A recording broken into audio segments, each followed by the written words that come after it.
Doctor, బేసిక్‌గా పిల్లలు వాళ్ళ వయసుకి తగ్గట్టు మాట్లాడలేరు. అంటే లేట్‌గా మాట్లాడుతున్నారు. వాళ్ళ ఏజ్‌కి సంబంధం లేకుండా. సో, ఈ ప్రాబ్లమ్‌ని అసలు ఏమంటారు? సో ఫస్ట్ ఏజ్‌కి తగ్గట్టు మాట్లాడుతున్నారా? ఏజ్‌కి తగ్గట్లు మాట్లాడట్లేదా అనేది ఏంటి అంటే ఫస్ట్ 1 ఇయర్ అయిపోయేసరికి అమ్మ, నాన్న పిలవాలి కంపల్సరీగా. 2 ఇయర్స్ అయిపోయేసరికి 2 మాటలు కలిపి చెప్పాలి. అమ్మ బిస్కెట్, బిస్కెట్ ఇవ్వు. 3 ఇయర్స్ థర్డ్ బర్త్‌డే అయిపోయేసరికి అమ్మ బిస్కెట్ ఇవ్వు. ఇలా 3 మాటలు కలిపి చెప్పాలి. ఒకవేళ ఈ రూల్ ఫాలో 1 ఇయర్‌కి 1 వర్డ్, 2 ఇయర్స్‌కి 2 వర్డ్స్, 3 ఇయర్స్‌కి 3 వర్డ్స్ సెంటెన్స్ చేయలేకపోతే గనుక that's an absolute speech delay.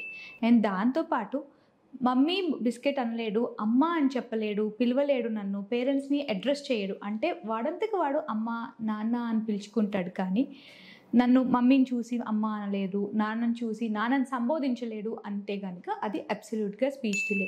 ఎంత పెద్ద వాక్యం చెప్పినా, ఎన్ని రైమ్స్ చెప్పగలిగినా ఒకవేళ అడ్రెస్సింగ్ ఆఫ్ ద పేరెంట్స్ చేయలేకపోతే కనుక that's an absolute sign of speech delay. So, ఈ స్పీచ్ డిలేలో ఏమైనా కేటగిరీస్ ఉంటాయా? యా. సో స్పీచ్ డిలే అంటే బ్రాడ్గా అది స్పీచ్ డిలే అయినా కానీ మనకి కొన్ని కేటగిరీస్ ఉంటాయండి. అది ఏంటి అంటే స్పీచ్లో ఏంటి ప్రాబ్లం? వినపడట్లేదు కాబట్టి రెస్పాండ్ అవ్వట్లేదా?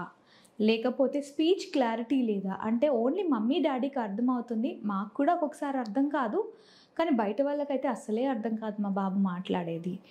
లేదు అంటే కొన్నిసార్లు మాత్రమే మాట్లాడతాడు, రైమ్స్ అయితే చెప్తాడు, కాకపోతే సెంటెన్సెస్ చెప్పలేడు. దీన్ని ఐసోలేటెడ్ స్పీచ్ డిలే అనము, దీన్ని సిచ్యుయేషనల్ స్పీచ్ డిలే అంటాం. ఐసోలేటెడ్ స్పీచ్ డిలే అంటే బాబు పిలిస్తే పలుకుతాడు, ఐ కాంటాక్ట్ మంచిగా ఇస్తాడు, ఏదైనా చెప్పాలి వాడికి అది కావాలి అంటే ఇలా చూపిస్తాడు, రా, పో, వద్దు ఇవన్నీ చెప్తాడు అంటే ఓన్లీ స్పీచ్ డిలే ఉంటుంది కాబట్టి ఐసోలేటెడ్ స్పీచ్ డిలే.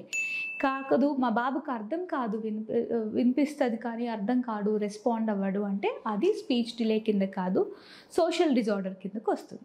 ఈ వీడియో కనుక మీకు నచ్చినట్లయితే లైక్ చేసి, షేర్ చేసి, కామెంట్ చేయండి. మా ఛానల్ని సబ్స్క్రైబ్ చేయడం మాత్రం మర్చిపోకండి. Thanks for watching.